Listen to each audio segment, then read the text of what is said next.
Welcome everyone to the ScreamCast, episode number 13.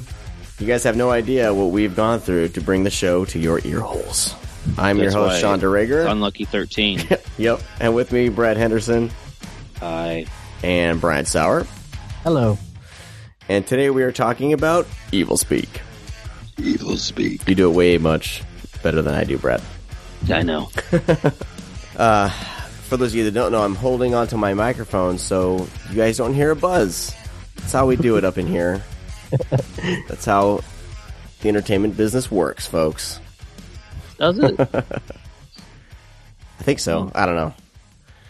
But if anyone wants to buy me a new whole recording studio, that'd be amazing. So it's in the mail. DM me, Sean C. DeRager, on Twitter. Evilspeak. So they came out the same day as final exam, and I think there's too much to talk about for us to have fit this in with final exam. So I'm glad we're doing a full show on it.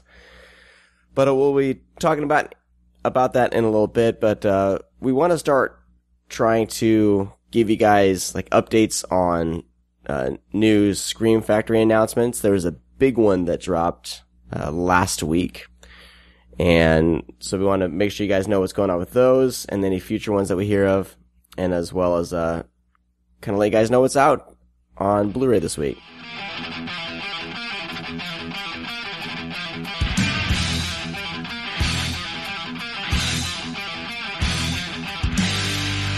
Boom. Brad did all the research, so Brad, I'm going to let you go forth on this. Cool. Yeah, with this, of course, we're based, Scream Factory releases, but there's in this industry, there's really no competition. So if we mention other, studios, it's not like Scream Factory's going to head with a title because only one person is allowed to basically release it at a time. So, but we're all horror fans, and other releases and other companies deserve recognition. So we kind of wanted to go through real quick of titles that have been announced. Maybe the dates haven't been set. If they have, we're not going to really mention them because that would take up too much time. And when it gets closer to the release date, we'll mention again on the podcast. But this Tuesday, Deathball comes out. Gorgon Video has released it associated with the MPI because MPI first released it, I believe. It's unbelievable. It's great. I highly recommend it. It is one of the best. I think it came out in the 90s. I think it was filmed in late 80s, but it came out in the 90s, and it's just a very, very fun horror flick.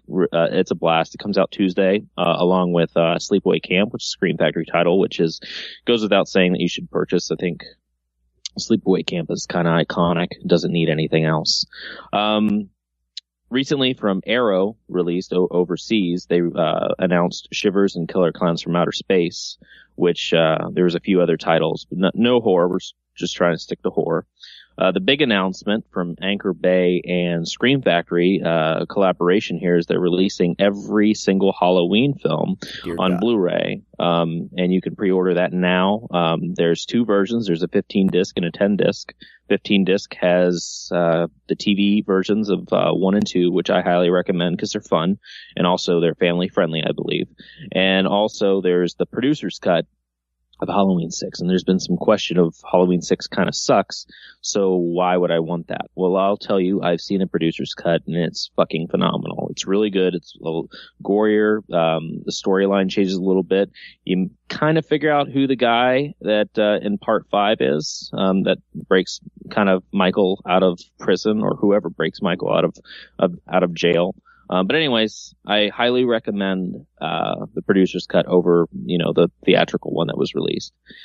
Real quick, Shockwaves is going to be a Blue Underground release on 10/28. There's going to be Satan's Blade that's going to be released from Slasher Video. Date is not set. Screamers, not the Peter Weller film, but the one from the 70s, is going to be released by Scorpion Releasing. I think that comes out sometime in June. We'll announce it again when it gets closer. There's also been some announcements by Vinegar Syndrome. They're releasing Raw Force, Demonoid, and Don't Open Till Christmas, which is also known as You Better Watch Out. Christmas slasher that's really, really cool. Highly recommend all three of those because they're really fun. Almost Human got finally announced by AFC, which comes out sometime in June, I believe. We'll announce that because those guys are fucking fantastic, and that movie is really fun. If you're a fan of The Thing or anything like that, or Carpenter in general, horror in general, this is a perfect throwback. Severin has announced, and they're going to be releasing next month, I believe, The Baby, Bloody Birthday, and Bloody Moon. And all those are fantastic. Cult Epics is going to be releasing Deathbed, The Bed That Eats, very shortly. Nice. I believe Synapse is releasing Popcorn. Oh, really? Nice. Which is going to be kind of a big one. I believe Cult Epics is also releasing Massacre at Central High. That is unconfirmed yet, but I have high suspicion to believe that that's actually happening because they released Hysteria, which is by the same director, and they made a hint that they're going to be releasing that. So I really hope that happens. And then the last one, to just sum this up, there are more, but we'll announce those later. Stage Fright, which is also known as Aquarius.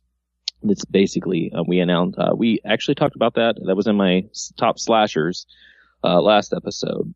It's the one with the owl head, kind of a giallo slasher. It's a lot of fun. But anyways, I honestly forget who's releasing that. It's someone bigger.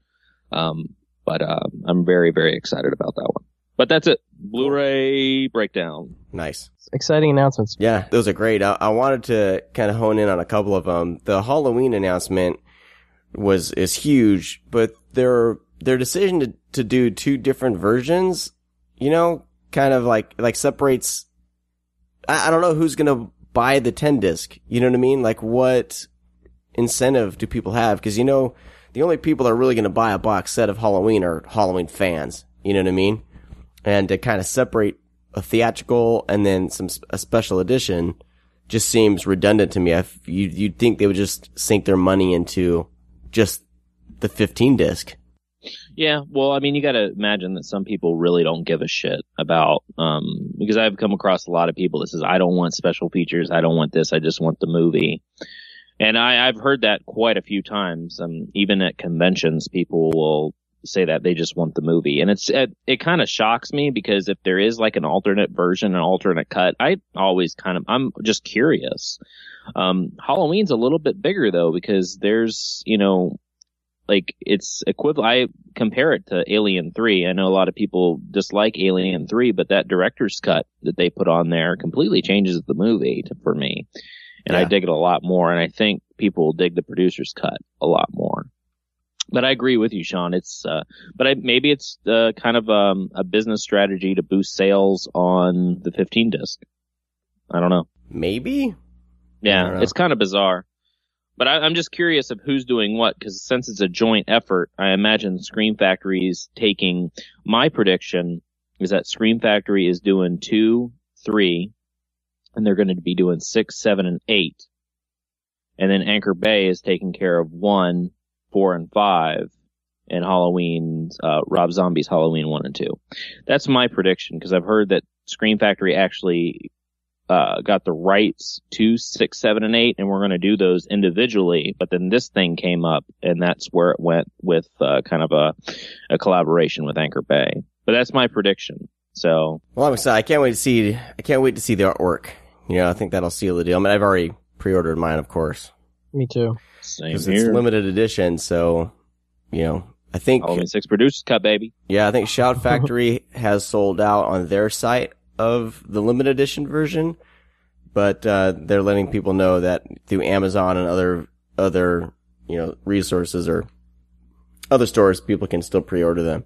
Yeah, I heard there's only 600. I don't know how accurate that is, but that seems a little low. That's probably, maybe that was just what Shout had, maybe. I don't know. But I would highly suggest doing this fairly quickly. Of course, when you pre-order something, you don't have to pay up front. But at least you lock one down, and you have like a few months to save up, and they're not expensive either. Well, personally, I don't think there's like $160 for the 15 disc and like 120 for the 10. But that's through not too Amazon, bad. It's down. The 15 disc was down to 118. There you go. Is that where I guess I pre-ordered mine from there too? Yeah. So that was a no-brainer. I saw it was that price, and I went, oh, cool. I'll be able to sell off what I got and put it towards that.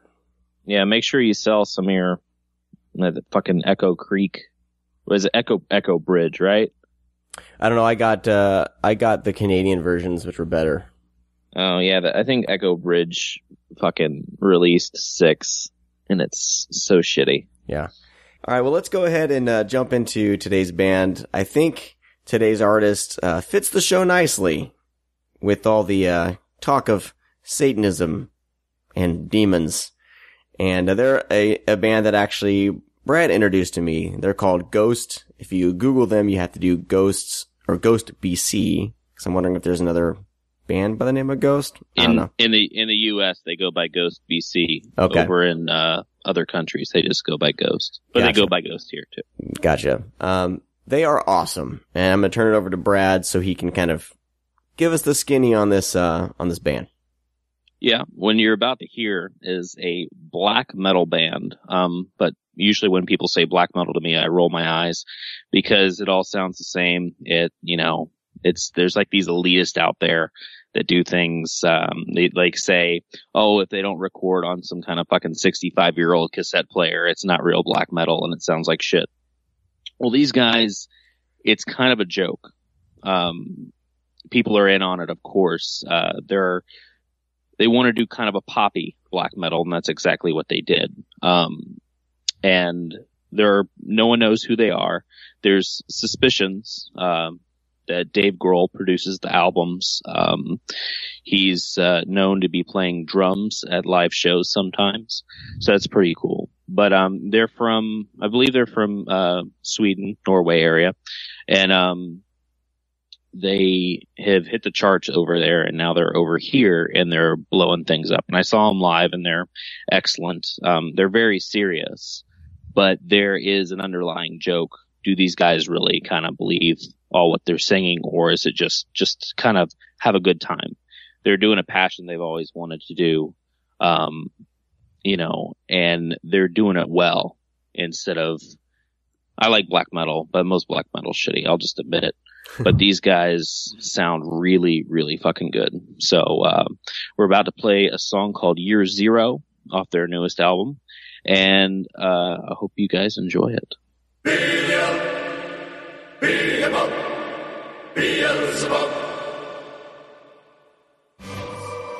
That was Ghost with the song Year Zero. It's from their newest album called Infinitesimum. And now I feel like I'm going to bring a ghost or demon into my computer, and it's going to kill me. It's actually just Latin for hostile or biggest threat.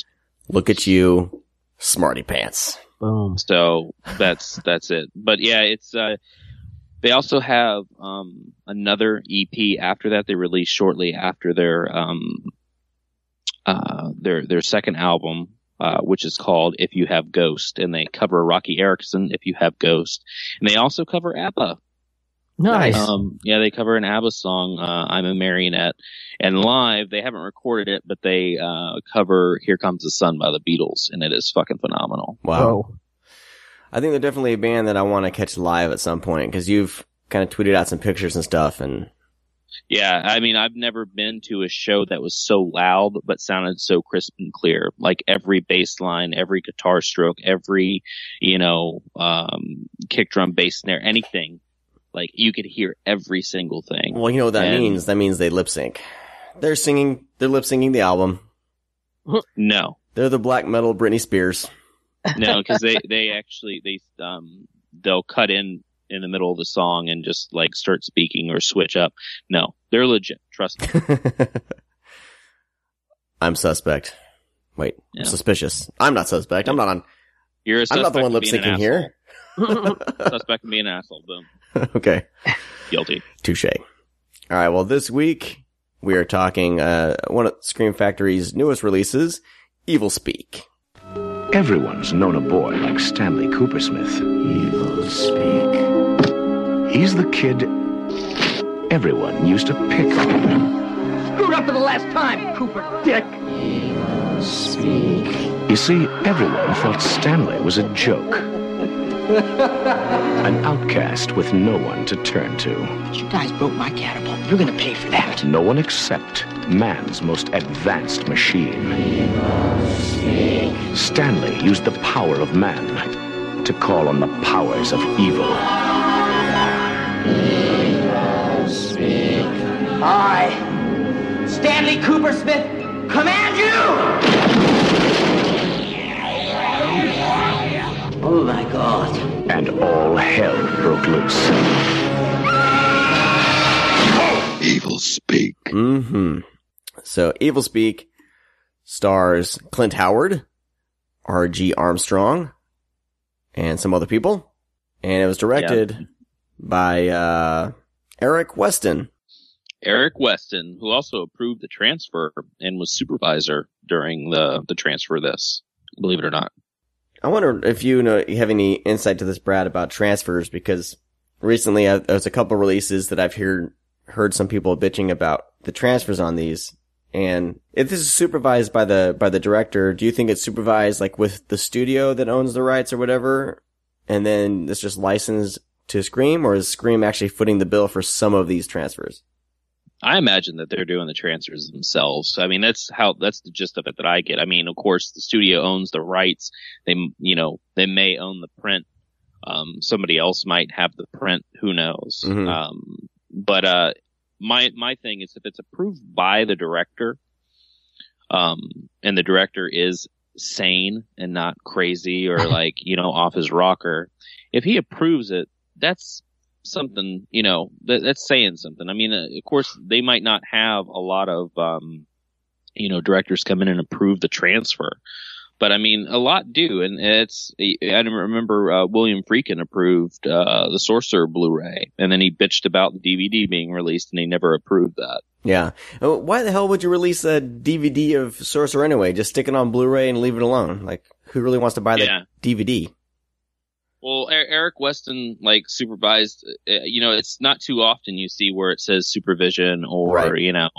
But yeah, I mean, I guess he was a big part of it, and it looks great. I mean, I know there's been some complaints about, their other recent release, Nosferatu. Yeah. But, it says Herzog approved that one too. Yeah. Well, I'm hearing rumblings about the Ravenous transfer, so we'll cross that bridge when we get there. But yeah, well, that director is passed. So right. So I'm thinking that's just a strict license deal. But again, I mean, we love Scream Factory, and we're going to be honest with the transfers always. But there's a lot of kind of a big elitist out there on the best video transfer, the best audio transfer. They don't take in consideration the condition of the actual film. Right. I mean, you might have something that's a pristine copy. You might have something that's torn up like hellholes that they're working on if they're still going to release that.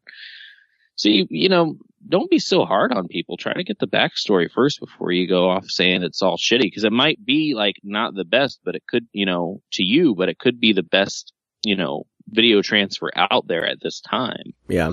So I don't know. Yeah. Well, then, there's a lot of people complain about DNR and stuff like that. And the thing, I don't know. I think there's only so much you can do. Maybe it would look worse without DNR in certain areas. Who knows? But this transfer looks fucking awesome. So yeah, I have no really beefs with the Evilspeak transfer. It looks great. Yeah, definitely a solid one. Yeah. So now this was my first time watching Evilspeak, and the bonkerness that it ensued on my eyeballs. But, do you guys have, I'm sure you guys do, because you guys are much more horror aficionados than I am. I'm just a poser, everybody.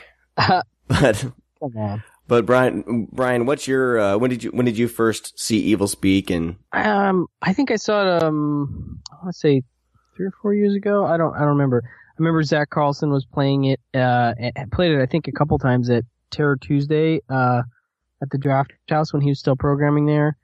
And then I thought I remembered Scott Weinberg being a fan of it too, and that sort of drew my attention. And so, I gave it a look, on the now out of print Anchor Bay DVD. And yeah, it's an interesting, this revisit was, I mean, I had a few more problems with it this time, but it's still got some fun, crazy stuff, and I'm a huge Clint Howard guy, so Yeah. I don't know. But yeah, I've only seen it twice, and only come to it really in the past, I want to say, 3 or 4 years or something like that. I don't know. I can see it being one that kind of loses its, cause me coming in fresh, I had no idea what to expect, and I was just, taken by surprise by all the kind of craziness that this movie kind of eventually brings you through. Yeah. But, we'll get there in a second. Brad, what's your history with Evilspeak? First time, actually, believe it or not. Yeah, it was, it's one of those movies that I knew it existed, but I could never find it anywhere. Like, I never saw like a VHS cover for it. I never saw it on DVD to be available, and it was kind of like hiding from me. And I would remember it every once in a while, and I would just completely forget about it, that it even existed. So it's kind of, pumped when, Scream Factory said they were releasing it, because I finally get to, easy access copy, because like Brian said, the DVD was out of print, and I don't think it's very cheap either. So yeah, it always kind of missed me. Well, this was one of those that was on the Video Nasties, UK Video Nasties list. Yeah. So if you've seen any documentaries about the Video Nasties and read about that, like, this was on that list. Which Severin just released, Videos Nasties collection thing. That looks amazing. Which apparently has been out for a while in the UK, and they actually just finished part 2 of the Video Nasties doc. Yeah. So that's cool. But yeah, I'm excited to watch that doc from Severin on the Nasties. I'd always heard about Video Nasties and everything like that. But I'm probably horrible at kind of letting people know exactly what that is. Do one of you guys want to take and let our listeners know, if they don't know, like, what the Video Nasties were? What kind of brought it on? I don't know. I don't know, Sean. Should we? I don't know. Just just trying to guide the show along. That's all. Well, I mean, we can. Who wants to do it? Brian? I'm not an expert by any means, but it was a group of films basically that the British censors who were a bit more I guess militant in the 1980s, I believe, went after and banned a lot of horror movies for excessive violence, and made them all the more sought after and desirable to see, basically, because they banned them. 72, I think. It started in the 70s. My bad. No, I think the number of films. 72 films. That's right. Yeah, that's right. I'm sorry. Yeah, so it's an interesting group. I mean, there's some junky movies in there. They're not certainly all worthwhile, but it's an interesting group of horror films that definitely, like I said, gained much more notoriety because they were quote unquote on this blacklist. But yeah, it was a British thing, and I think it's interesting that this movie was part of that. But yeah. Yeah, they chose their films. It was an odd list, because it was like a pick or choose. Like, what do we want to go after? Because they didn't. Some of it just doesn't go together. Like, you have Evilspeak was banned, but you also have, like, I Spit on Your Grave and Last House on the Left, because they're like kind of like extreme horror, which I could totally see those being banned. But like stuff like Evilspeak, and I know that I believe Tenebrae was on that list, and it's just those aren't really aren't that bad. I believe a lot of Fulci's films were on that list. Yeah. Which, I mean, there is some gore, but it's not to the extreme to where it's terrible. But anyways, yeah, it was just a silly thing that happened, and finally they eventually did get released, and people did get. People saw them anyway. It's just harder to come by. Yeah. So like you, Brad, this was my first time coming to Evilspeak, and I'd never heard of it even until the Scream Factory release. So I was pleasantly surprised, especially to see young Clint Howard in this, because he's kind of in a role that you aren't really used to seeing him in. You know, a lot of people recognize him from, oh gosh. Ice Cream Man, Rock and Roll High School. Ice Cream Rock Man. and Roll. And, I love Rock and Roll High School. And he's always kind of like in like, John Cusack films, you know, the unhinged friend. You know what I mean? He's in, what's that? He's in, Better Off Dead, I believe. Yeah. So. Is he? Wait, are you thinking of? Wait. Am I? Curtis Armstrong? No. I'm thinking of. See, guys. Curtis Armstrong. I'm getting him confused with another actor, but he's that kind of actor though. You're not used to seeing him in this type of role. You know, you're kind of used to seeing him a little more unhinged. Yeah, Either that or like disappearing into the background of, you know, because I think he's in Austin Powers, right? As one of the control room operator guys. That sounds about right. Talking about Big Boy. Yeah. Yeah, I kind of was wanting him to get a little bit more unhinged in this movie, and Right. I don't feel like he does, which is too bad. But you know, Well, you see does a the good Clinton job. Howard that you're used to in the last 20 minutes. yeah, You know, that you're used to. Because his hair's up, you see his receding hairline, and you're like, Yeah. that's the guy that I know. There he is. Yeah. But,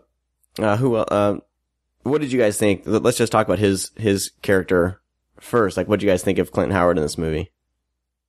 I think he's good. I mean, you know, he plays that sort of pathetic, put upon, clumsy oaf pretty well. Mhm. You know, and he's just an odd looking dude. So he seems like the kind of guy that probably was made fun of in high school, maybe.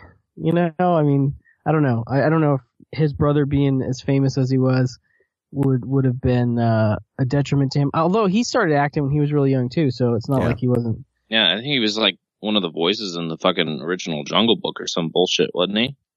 He goes way back, man. He goes way back. Yeah.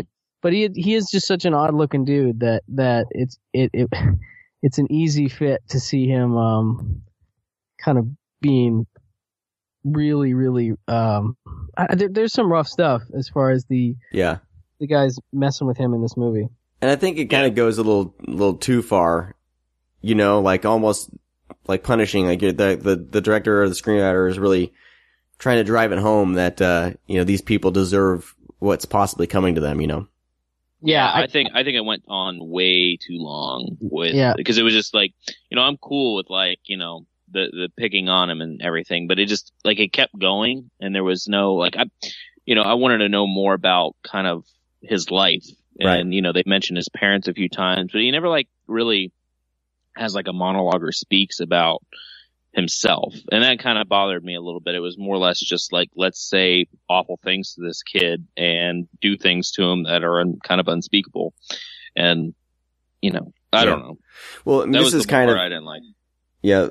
Well, this movie's kind of like a gender swap of like Carrie, basically, you know, but Carrie being the better quote unquote film, you know, like you got a better backstory with the Carrie character, where in this one, you know, he's a guy getting picked on, but there's stuff under the surface that's there that he obviously has in mind as he's acting, as he's doing these scenes, but yeah, we never really see that. It's just kind of relentless kind of bullying, you know, from these other guys. Yeah, it's an interesting thing, the whole dynamic, the alchemy of a revenge film, because I feel like you said, Sean, it can get kind of punishing at a certain point if you're not careful. And I think some people are into that, like they want it to go that far. But I feel like for me, and I like a good revenge movie, but you take it to a certain point and like, again, like you said, Brad, where you drag it out too long. And I think but even the redemption that he gets that, you know, the character may or may not get at the end of a revenge movie may not suit it may not be enough. Like it may be too little too late. And, I feel like that's the case with this movie, even though there's a lot of crazy stuff in the last, 15, 20 minutes. It's fun. Yeah. But yeah, like for me, ultimately, it was just like, okay, I'm kind of not that I'm done, but like, I wasn't cheering him on. Yeah. Like it was fun to see him die, but there was no, like, we didn't know him well enough. So it's kind of like, I don't know, like almost a slasher whenever, the killer is killing all the people. We have it happening and it looks cool, but we don't know anything about the killer or what's going on. And that's kind of what it felt like. We just felt bad for him in the beginning, and then we just forget that we feel bad for him. Yeah. And I wish that really would have carried over, because there's a few characters in the film that he speaks to that he can relate to or talk to about these problems, but he just never does. He's awfully quiet, and then it jumps into the whole computer thing and just loses that. Because what I was going to say is that in the beginning, we have him playing soccer, we have him in the shower, and we just feel really bad because these kids are saying harsh things, which is believable. Yeah. But I don't know, it just doesn't really get into his mind and psyche of Clint Howard's character. Right. So let's set up the plot a little bit. I mean, basically, in the beginning of the movie, we're introduced to Father Esteban, played by Richard Mole, who all of you may know from Night Court as Bull. Yeah. So we're introduced to that, and then kind of moving forward a bit, basically the soul or whatever of this Satanist priest somehow gets into this old DOS computer that has some pretty advanced graphics for its day. And like an Apple II? It looked like an Apple II, yeah. Crap. It's funny looking. And basically, it communicates, or kind of, our main character, what's his name? Stanley Cooper Smith. He gets obsessed with this computer and basically tries to do some satanic rituals through text on the screen that he's somehow found.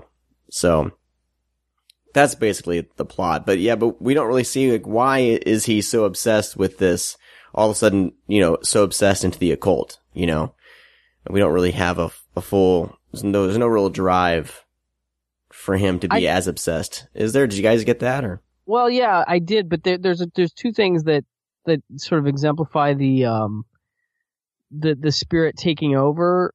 There's a scene, I don't want to spoil anything, but with the bullies where something happens, and I think for me, it was kind of clear that they didn't mean to go quite as far as they did with that scene, and that the evil sort of took them over. And so you get a sense that it's not just them, that this spirit is causing the obsession. But yeah, initially, I don't know, they don't quite justify why he's running around with that book and what's his gain from it? They never state that. So I was looking up the producer's name for Evilspeak, and it said Silvio Tabe or Tabet Presents or whatever. I'm like, that sounds like an interesting name. I'm gonna look that guy up. And so I looked him up, and he is the producer of such classics as Fade to Black, Beastmaster, Dead Ringers, and The Cotton Club. And he also directed Beastmaster 2, Through the Portal of Time. Okay. So that's the kind of company that Evilspeak is in, which is not to say that it's in bad company. It's actually in Fade to Black is a badass movie. You had me at Beastmaster, you lost me at Beastmaster 2. What about Beastmaster 3? I've not seen Beastmaster. I don't think I've gone there. I think 2 was enough. Yeah, that's Braxis or something. Wow. There's really no other there's a few notable names in this film. I already mentioned Richard Mole, who he's a small part, but I always dig that guy. He's been in a couple different movies, like horror movies, like what am I thinking of? He was in was it Dungeon Master? I think it went by another name. He's in Rage War. Yeah. That's the same movie. Rage War. Yeah, same movie. And then Night Train to Terror. I think he's in that. Is he in that? He's in House. House. That's right. Yeah. Yeah. I don't know, there's something great about him in a horror movie, although I can't help but kind of snicker whenever I see him, because I think of Bull, because I watched the heck out of Night Court as a kid. He used to do a lot of sci-fi and stuff in the 80s. Yeah. What was that, what was the name of that damn movie? It's got a long name. It's, like The Destruction or something. Brian, you should know. Metal Storm? No. Yeah, Metal Storm. That's it. Yeah, Jared The Sin, Destruction. Yeah, is it the destruction of Jaredson? Or? No, it's something else. I gotta look up Metal Storm. But yeah, I don't know. I just like him. He's just he's got a certain look, and he's actually. I know we're not talking about the special features yet, but he's one of my favorite parts of the retrospective documentary that they have on this disc. He's just got a great sense of humor about this movie and his career in general, and he's obviously way more intelligent. No, you're right, Brad. I'm sorry. The Destruction of Jared Sin. You're totally right. I was wrong. I know. I'm fucking damn it. Brian Sour. I suck. But yeah, so he's just a guy that I get a big kick out of, and it was neat to see him behind the scenes talking about this movie in a way that's just like, I can't believe I'm talking about this movie, but not in a condescending way. Oh, he has fun with it. Yeah, totally. So anyway, yeah, he's great. And Don Stark, I think, is the other one that people will recognize. He's the guy from that 70s show that was the redhead girl's dad with the afro. Okay. Yeah. He's the lead bully in this, and he's another kind of strange looking guy. So like him at this age, you know, Bob was the next door neighbor, right? Bob.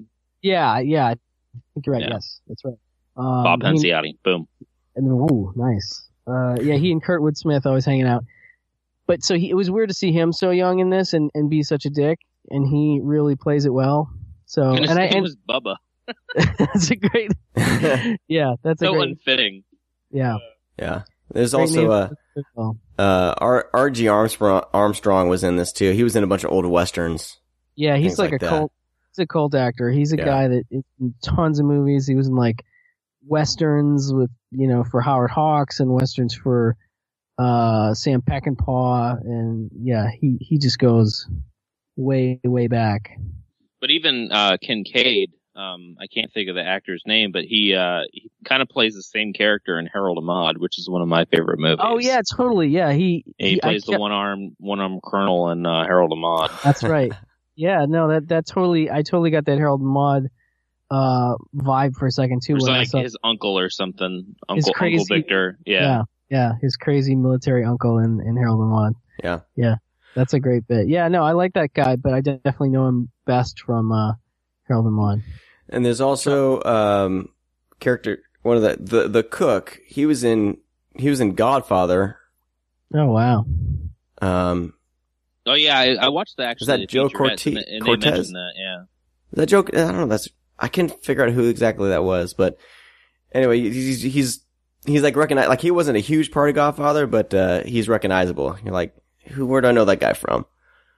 And then last but not least, we need to talk about the woman in the shower. What's that actress? Yeah, this is the secretary. Yep. Who has just the weirdest boobs I've ever seen on screen. And we can't go through Evilspeak without Lynn Hancock. I think no. What am I thinking of? Yeah, I can't remember. Oh, Lynn Hancock. It's Lynn Hancock. Yep. Yeah. And yeah, her boobs are weird. They're just weird. I don't know. And someone had told me that before, and I was like, "Oh, you guys are crazy," because you know, the 70s and 80s. Someone mentioned it because I was on Twitter, and I was like, "Yeah, I'm gonna watch Evilspeak," and the first reply I got back was about her breasts. You know? I was like, that's weird, man. You know, but you know, you go through seeing a lot of 70s and 80s movies, you see a wide variety, and but these were, I don't know. Poor lady.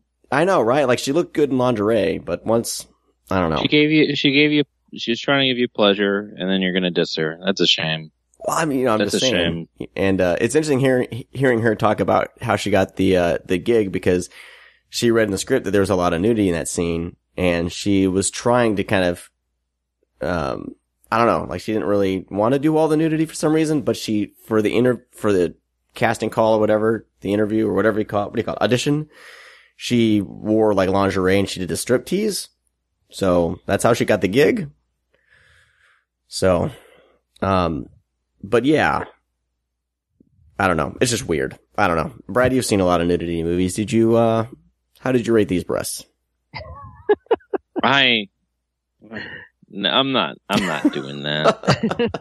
Is that misogynistic? I mean, lady can't help what her breasts look like. Yeah, but I know. They're just She's an upcoming actress. She didn't get a boob job, you know. Maybe I mean, if she's going to show her breasts, she's obviously proud of her boobs. Or contractually obligated. Not necessarily. Anyway. Why do you have to pick on the lady's boobs? They just look weird, that's all. I mean, that's all. I'm sorry. Yeah, I admit that they stood out from being a little different. Well, they stood out. Well, don't twist my words, Sean. Don't twist them. Anyway, we don't have to dwell on this. I just thought it was an interesting factoid. I have two quick actor things that I noticed. We were talking about Rock and Roll High School before, obviously. And Clint Howard is awesome in that as Eagle Bauer. There's this guy, Lauren Lester, and people have seen Rock and Roll High School remember that Mary Warnoff's character, Miss Togar, has two little goons that her underlings, and Lauren Lester plays one of those guys. So when I see him, I immediately think of that movie. And then on top of that, there is an actor named Jim Greenleaf, and he is also in Joysticks. He is the sort of second in command, heavyset bad guy dude in this movie, Bully, and he's one of the arcade playing heavyweights in Joysticks. So he stood out to me also. Huh. Anyway, just two little things I noticed. I kind of like that actor. He reminded me a little bit of a young Chris Farley, like a little bit, yeah, like not as over the top, but definitely had like that energy. For sure. Anyway, well, let's go ahead and dive into the special features of this. I kind of want to watch Let's talk about Joysticks. I know, huh? Joysticks is awesome. It's one totally of those awesome video games. One of the best theme songs ever. Anyway, that's on my my 80s list of movies I need to check out. So I need to watch Joysticks. Well, we already touched on the transfer of this. Transfer looks pretty friggin' awesome, and I really had no gripes with it. Looked really good. Like I said, looks like it was a new high definition transfer supervised and approved by the director. So we can't really fault anyone for that. Yep. Audio sounded fine to me. I don't know. Yeah, no, it's especially the ending with all the shit that's going on. It's really like bombastic. It sounds really good. Yeah, it's a good mix for sure. And then the special features, and this one actually has a lot more special features than you would think. Yeah, because it to have any. the last movie we talked about didn't have hardly anything, just a few random interviews. This one though has an audio commentary with the director, Eric Weston, which I didn't get a chance to listen to. But Brad or Brian, did you guys listen to this commentary at all? I checked it out. It's pretty good. The one notable omission as far as porting over special features is there was on the Anchor Bay disc a commentary from Clint Howard. Oh man, okay. Which I wish they would have brought over. That I still have my Anchor Bay, and that's a good commentary. They have a nice little 12-minute interview with Howard on this disc, and it's cool because they pack a lot into that 12 minutes. He talks about his career, his method of acting, and this movie and other stuff. So that was good, but that's the one of my biggest problems with the stuff here is that Satan's Pigs and Severed Heads, the making of Evilspeak, a 28-minute piece on this one, is a good little retrospective documentary, but no Clint Howard, which is too bad. And so that's the only Clint Howard you see on this is this 12-minute interview that I don't know when that was. Is it an older interview though? I think so. I think they have. There's some interviews. There's one with Don Stark and one with Joe Cortez. Right, and I think those are the ones that they ported over from Code Red. Code Red had a DVD release of this. Yes. So wait, Code Red had a DVD. I thought they just had the. Maybe they had the rights to it. I don't know. No, I know they had the rights to it, but did they actually end up releasing that?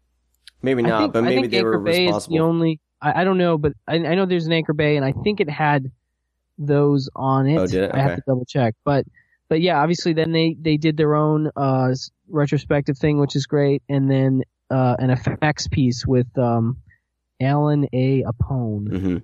Mm-hmm. That's pretty good, where he talks about going through the effects. But Eric Weston touches on that too in the commentary. It's a pretty good commentary, for a director track. Yeah, 'cause I know last week you were talking about how you appreciated more director commentaries.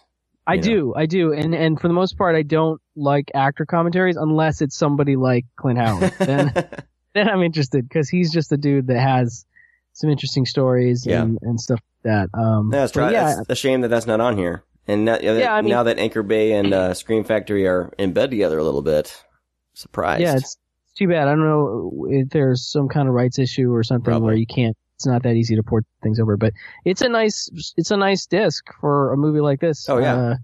There's a lot of good stuff to dig into in the special features, I think. Yeah, I was really surprised at the amount of special features on this, because I wasn't expecting too much. Yeah. Same here. So all in all, what do you guys think of the disc overall? Do you think if somebody's a fan of, great. Yeah, if somebody's a fan of Scream Factory disc and they want to do a blind buy, would you guys recommend a blind buy on this? Yeah, I think this is kind of underseen. I would put that out there. I think this one's one of their more underseen titles. Probably not as much as Final Exam, but yeah, I think it's up there. But I think any fan of the 80s would like this. Yeah, I'm with you too. I agree. Final Exam, it's a toss up as to which of those between that and this has been more seen. I mean, obviously both are underseen, but which is more well known? But yeah, I think it's definitely in league with that kind of, give it a shot, blind buy, trust in the Scream Factory folks, kind of thing. It's a good double feature too. Yeah, no, I agree. So. And that's the thing, last week we were talking about how I'm kind of drawn more towards supernatural and just kind of batshit crazy stuff as opposed to slashers. Evilspeak is definitely right up my alley. For sure. Yeah.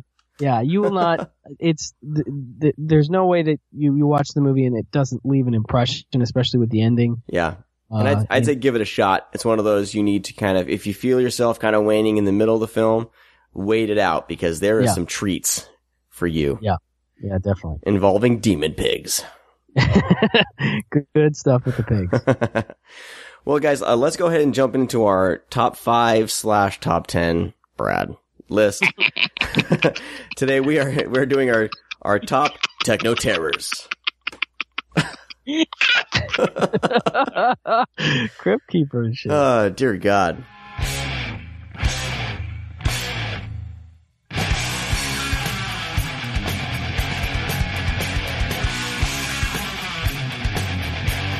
Yeah, that's the funny thing when we're trying to do these top. I mean, I'm trying to keep it top 5, keep it lean and mean, right? Because we obviously all can't go through a gigantic list, but I feel like this is a hurdle that Brad needs to get over. I feel like we're helping Brad hone his skills. No one does top 5 lists. That's the weakest thing to do. This one I struggle a little bit on, so I have some ties. I think I have a top 1, 2, 3, 4, about 7 that I pulled together. But who wants to go first? I'm going to keep mine short. Okay, all right. John, why don't you, since it's so quick, why don't you just do your top measly 5? Fine. No, I'll go first. And mine, it's kind of, I kept a lot of the well-known ones off the list. Terminator came to mind. And yeah, I kept that off mine too. Technology goes evil. Yeah, Terminator, see the Terminator, everybody that you have, but it's not on my list. There's some overlap though, but let me go through this. My top 5 is Event Horizon, which is a demon spaceship. Oh, basically. Good call. And I don't know why, but I've always loved that movie.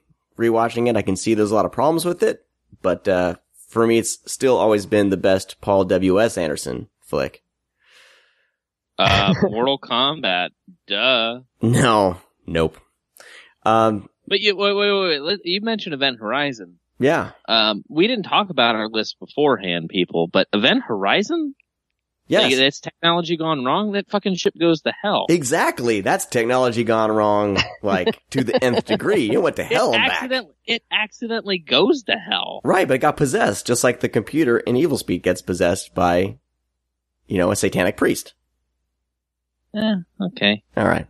I see what you're saying, Brad, but I'll give it to him. I think I'll let this one slide. If you have any more bullshit, I'm calling it out, Sean. Well, I like that as a pick. I don't know. Let's see. You're gonna be all distracted. Number 4. All right, number 4, Evilspeak. Had to go on this list. I was surprised at how much I liked it, of course. So it had to make my top 5 list, especially since we're talking about it. And let's see, moving along here. Number 3, Videodrome. And I know it's kind of on the fence, but it's... Nope, it's there. It's more than Event Horizon. I'm telling you fine. Cronenberg's masterpiece. I love that movie. And Criterion has a fantastic release of it. So you guys should check it out. All right. Number 2 is Hardware. You guys ever see this flick? Absolutely. Yeah, I've seen Hardware. Richard Stanley. Yep. I remember, a huge Richard Stanley fan, but I like this movie. I don't know. It could have been was one of those when I saw when I was in high school. Me and a friend of mine rented this, and he lived with his dad. And his dad, we knew we can get away with like anything, and he would let us. My parents wouldn't let me rent R-rated movies at the time, but his dad didn't give a crap, so we rented Hardware. And we had a fantastic time with that Actually, I saw Hardware. I think it was a friend of mine had a birthday, and his mom took a whole bunch of us to see Hardware, and it was very awkward because there's some really sexy stuff. Especially the metal hand on boob. Yeah, scene. So that was awkward. And that's part of the reason I maybe didn't love the movie too, but yeah, no, that's a good choice. And then Severn put out a good Blu-ray of that, by the way. Yeah, it's awesome. I have it. It's pretty great. And then my number 1, techno horror. I feel like you missed some here. Huh? Did you do two? What's number 2? Did I do 2? I don't know. You mentioned Event Horizon. Event Horizon. There you go. And you mentioned Evilspeak. Evilspeak, Videodrome, Hardware. Oh, my bad. Sorry. I got one more. I'm doing top 5, everybody. I'm doing Brian top 5. Sauer. I'm sorry. I just want to make sure we heard all 5. My bad. All right. And my number 1, and this for me this is an obvious one, but I had to include it. It's Christine. John Carpenter's Christine. Wow. I was going to say you said Poltergeist. Nah, Poltergeist. I don't know. That was a toss up for me because the whole house is haunted. Yeah, I know. So is Event Horizon ship, but whatever. But a ship is full of technology. And that house is very well full of technology as well. Jesus Christ. We're not going to argue about this right now. Okay. But you're full of shit. And that's my list, everybody. That's a good list. It's a good list. It is a solid list. I have some honorable mentions that I wanted to blaze through. Lawnmower Man's an honorable mention. 2001 Space Odyssey was kind of an honorable mention, but didn't really have enough to make the list. Sure. The Ring / Ringu was an honorable mention. And finally, Rubber was an honorable mention just because I wanted to mention rubber. It's not technology, it's a rubber tire. But still. It falls in the same category as Event Horizon. I still not made it through Rubber yet. I need to watch it. It's an odd one. Pretty good. It's odd. All right. So Brian, Sean reminded me of Videodrome, so that had to get slotted into my list. I forgot about that one. I don't believe I did. Lists as we go. Well, I just threw it. I can't leave that off. It's pretty great. Okay, so my number 6, I have 2 ties here. Number 6 is a tie with Maximum Overdrive and Deadly Friends. Both are a lot of fun, if flawed, movies about technology going awry. One, obviously, everything goes nuts, and the other, just Christy Swanson mostly goes nuts. And then she's beautiful. She is very beautiful in that. And I really hope, although Warner Brothers owns it, so Scream Factory's probably not going to put it out, but it'd be nice. We talked about that. Yeah. Or you guys talked about it, I think, on the Wes Craven show. Yeah, it's definitely worth checking out. I was able to stream it from, I think I rented it from Vudu. Yeah, and it's, I think the DVD might be out of print now, which is too bad. But, so my number 5 is, and there's a lot of, this is the beginning of a lot of, Michael Crichton stuff. Runaway and Looker. Oh, nice. Looker is a bit of a stretch. because it's more technology being misused, kind of. But Runaway is definitely awesome because it has Gene Simmons and a whole bunch of like robot bug things and Tom Selleck. I remember that's one of those PG-13 movies that has boobs, and of course, as a young kid when that came out. Is it Kirstie Alley's boobs? No, it's they run through somebody's house, and of course, there's a woman in a shower.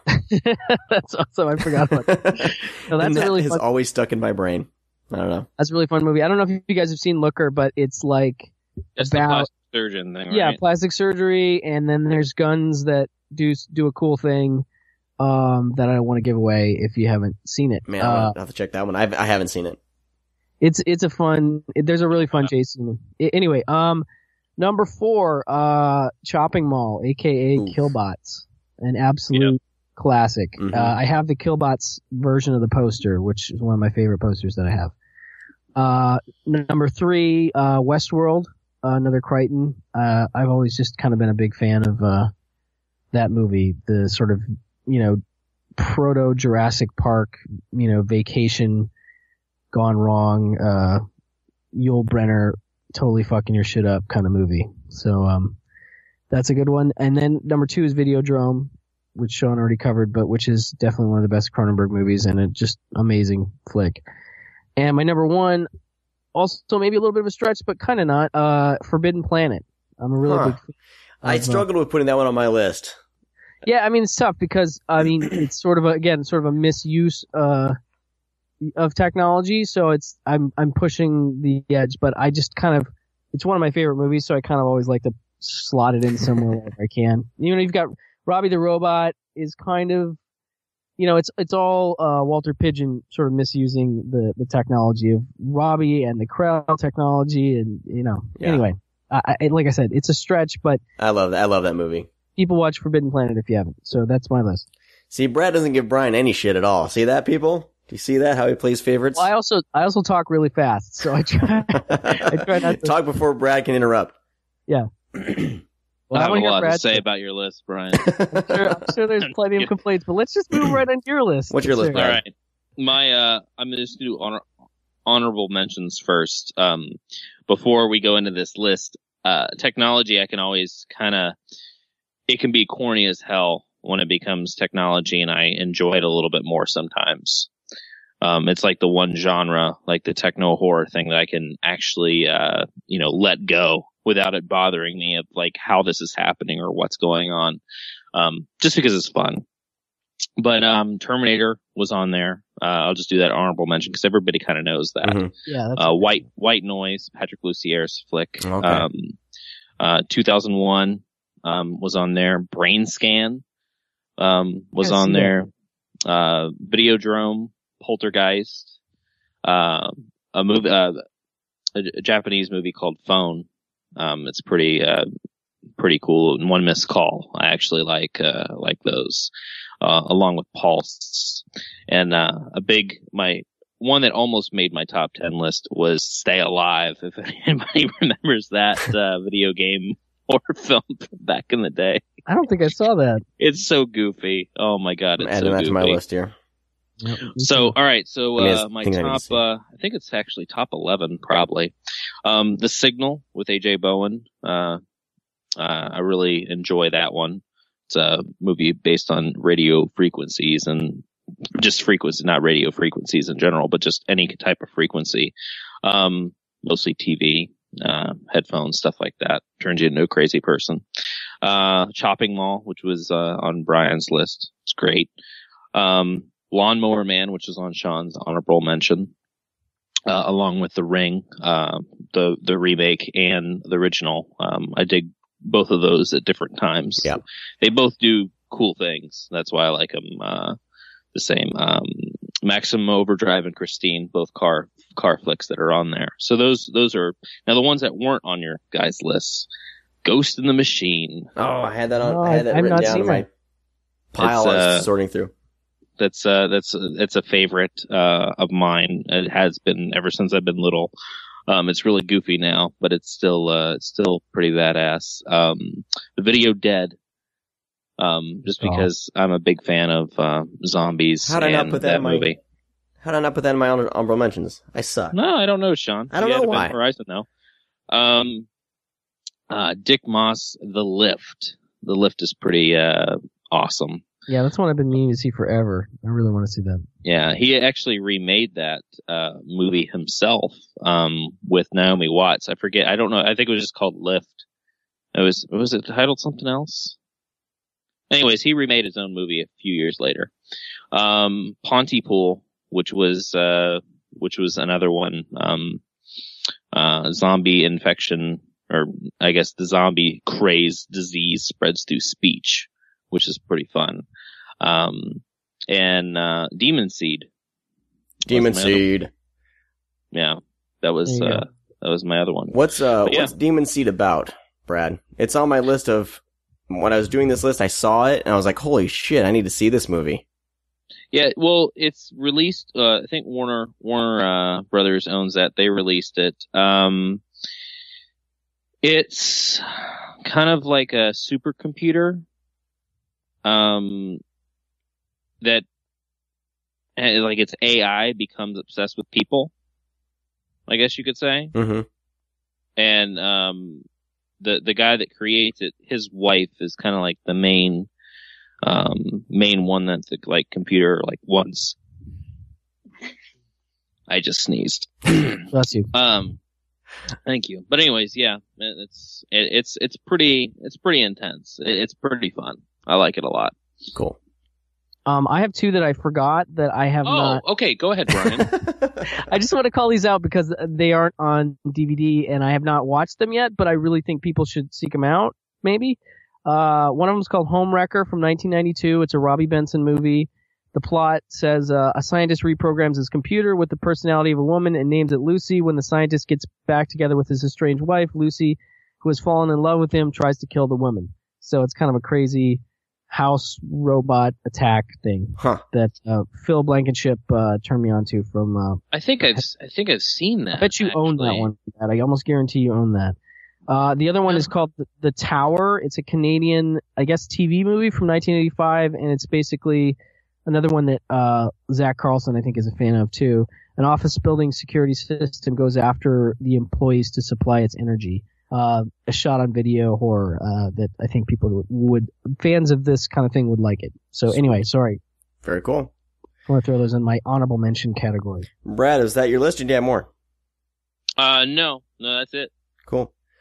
Very cool list. I think it's safe to say we all recommend Evilspeak. So if you haven't grabbed this, I would recommend you guys grab it. If you're a fan of this kind of oddball movies that Scream Factory brings out. And that's the thing that I think Scream Factory is operating on all cylinders when they're bringing us movies like this, you know, as opposed to kind of more well-known movies like The Howling or even the Halloween movies. Like when they kind of dig up movies like this, you know, I feel like these are the ones you need to kind of be paying attention to, you know, at least as oddities, you know, and I like having kind of odd movies in my collection.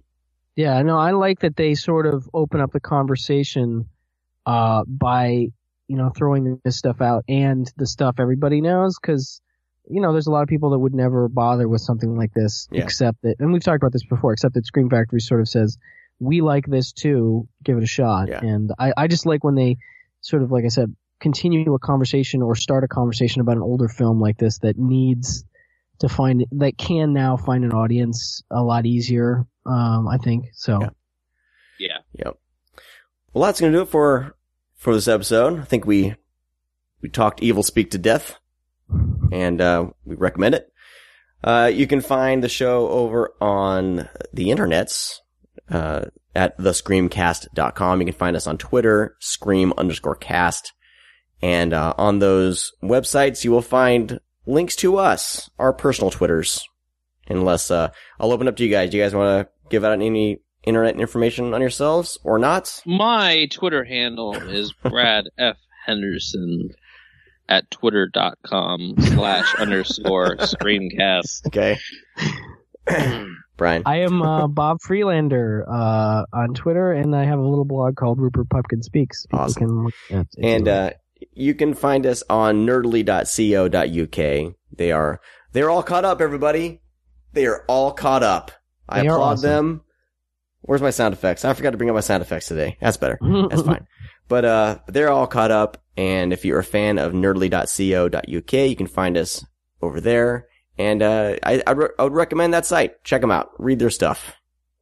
And also, if you want, Event Horizon is 1324 on Amazon, and you can watch that, and we'll link it in the show notes, so you can tell Sean that it's probably not technology gone wrong. It is. It's technology possessed by Satan. Haunted technology. I'm with it. All right. And with that, everybody, have a great week. We'll talk to you next time. The next show, I think we have a good one. We're working on a special guest. So yeah, I'm excited. All right. There you go. And with that cock tease, we're out. Oh, don't tell me you're leaving. The party's just begun. Cock tease, Jesus. The fuck is wrong with you?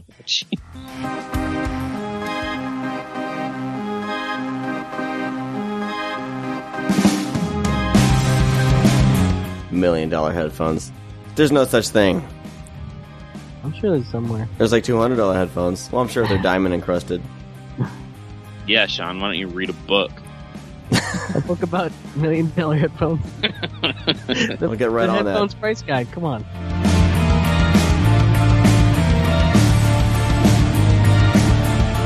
Infestissimum.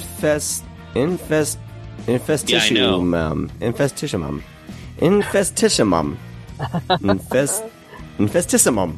Do that. All right. Here we go.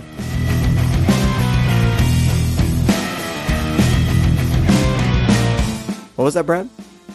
I just said Evilspeak in my evil voice. I was talking over it. I apologize. I'll try to isolate it and see what we can do.